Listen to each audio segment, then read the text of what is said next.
Tyrick Mitchell makes most of humble beginnings to shine at Crystal Palace.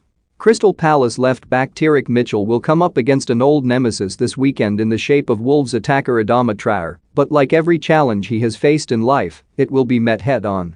By his own admission, it has not been the easiest of journeys to the top for the 22-year-old from Harrow, who saw his dad spend much of his childhood in and out of prison and was brought up largely by his mum. While Mitchell got the essentials, the new boots being worn by his Premier League idols were not always under his tree at Christmas, but now he is proud to have achieved what he set out to do: support his family. It hasn't been the easiest of routes, but that's what makes everything more special and humbling to me, because I came from nothing, the Londoner said. It was difficult. It was just my mum, so it is not particularly easy for just one person. My sister lived with us as well, but it wasn't easy for one person to give you whatever you wanted. A lot of my time growing up allowed me to be humble. The single-parent aspect was massive for me. I feel like it made me a better person. I didn't take anything for granted. It gave me that pride, where now I am in a position where I can help the people around me and no one has to worry about anything. That whole scenario built me into a man so much quicker. Now when I enter the real world and you don't get everything you want, or you have to work even harder, I am able to do that with ease. It is no problem. Mitchell is not alone in having a difficult upbringing, but the setbacks have continued. He saw his 4 years at Brentford end prematurely in the summer of 2016 when the club suddenly shut their academy. It was during this period where mentor Abdi Farah, who would regularly drive the Brent-born footballer to training, was a key influence alongside others in his support group. Palace came calling, and while Mitchell's progress at Selhurst Park appeared to be going in the right direction, he was dealt a blow when a thigh injury cut short his first pre-season tour with the senior squad in 2019.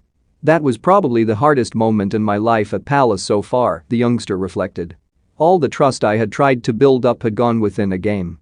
I felt like I was back to square one, and in a Premier League team, it is not easy, when you are not even there, yet to go back to zero. But little things the first team did for me, the manager Roy Hodgson and the physios, gave me that belief that it was a massive setback, but I knew they still trusted me. While Mitchell was still an under-23 player, in a change of policy he did his rehabilitation with the first team and Hodgson, in charge at the time, would regularly check in. Mitchell's Premier League bow occurred with cameos against Leicester and Manchester United in the early weeks of Project Restart, but it was his first start against Wolves, where it hit home how much work was still required. He added, in the 23s, I would say a lot of people they don't get past me. That was one thing I prided myself on, but when I came up against Adama Traore, he was getting the better of me each time. It was humbling, and that was one situation that taught me I am nowhere near where I need to be with my defending in the Premier League.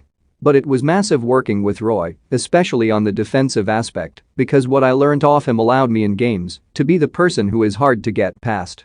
Wolves hurt me a lot because I felt I was nowhere near where I could or should be, so after he was a positive voice in my ear. He would always tell me I did well or did this and that, which was a massive part of my confidence because he gave me the confidence that no one would beat me. Palace had faith in Mitchell from the outset, with Academy director Gary Issett laying out a pathway upon him signing Academy terms in 2016, and he penned a 4-year deal in April. New boss Patrick Vieira has been the latest to invest in him, with no left-back cover brought in during the summer, and it means the defender will make his 36th Eagles appearance on Saturday with an initial target of doing what he does best. Some people get thrills off nutmegging or beating someone, some off scoring, but my